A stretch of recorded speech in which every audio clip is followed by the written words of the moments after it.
the only multimeter I own. I actually had, oh, the background's splitting apart. I actually had a multimeter before this, and this is the Proskit MT1217 Digital Multimeter, and I would say, for the price I bought this, I think it was like maybe 30-40 bucks. It has served me very well since then. So it has all the basics you'd assume a multimeter had, but it also has things like, for instance, voltage, AC. That's very common. One thing I was surprised it had was the non-contact voltage, which if I just bring like a power cord, this is for my hot glue gun here, it beeps at it. So I mean that's a pretty common-ish. Hold on, the light's getting in the way. That's a decently common thing to have on multimeters, but on my old one, it had about the same amount of stuff, but it was like 15 bucks. It was off Amazon. It wasn't very good. It didn't work, and when I got high frequency, high voltage off my Tesla coil right here, this one right here, an arc lighter, it didn't stand it, and something blew up in there, so it wasn't really meant to be around that stuff. But this one does have proper shielding against stray frequencies and all that stuff. It's an automatic ranging, so it can do things. You can't really see this. You can do things like, for instance, if you want it to be automatic, like you could put 10 volts, it says 10 volts, or you could have it where you press the range button there. It's in millivolts, volts, now it's in 2 digits, now 3 digits, now 4 digits, so this is for like higher voltages.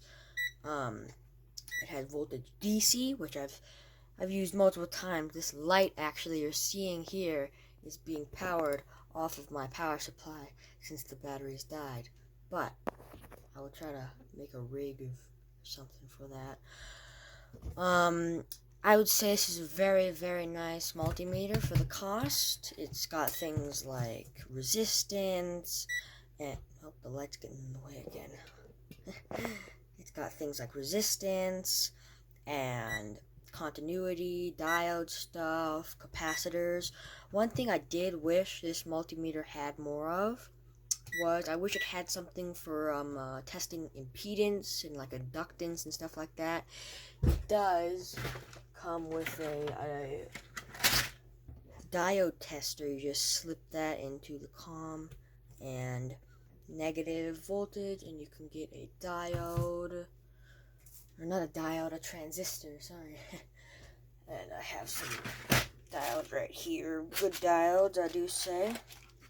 You take a diode, for instance the 2M2222, and that is a NPN transistor, so you'd go to HFE, so already on that, but we would take this and we would put it in 3 of this, and then a number would show up.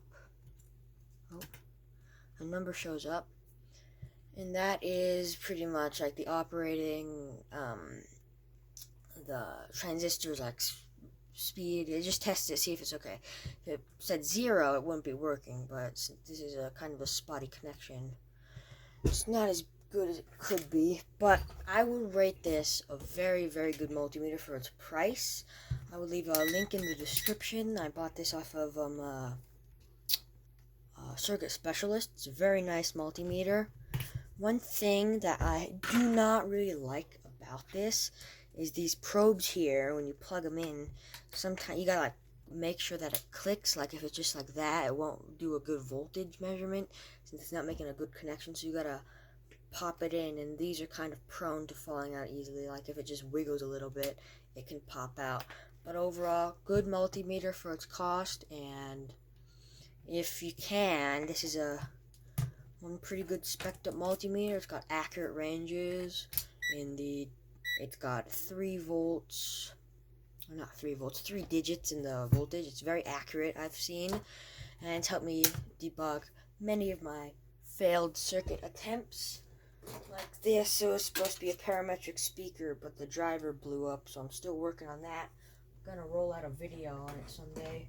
But for now, this is all I have for voltage measurements. It's very reliable, very nice, and I recommend you get one of these.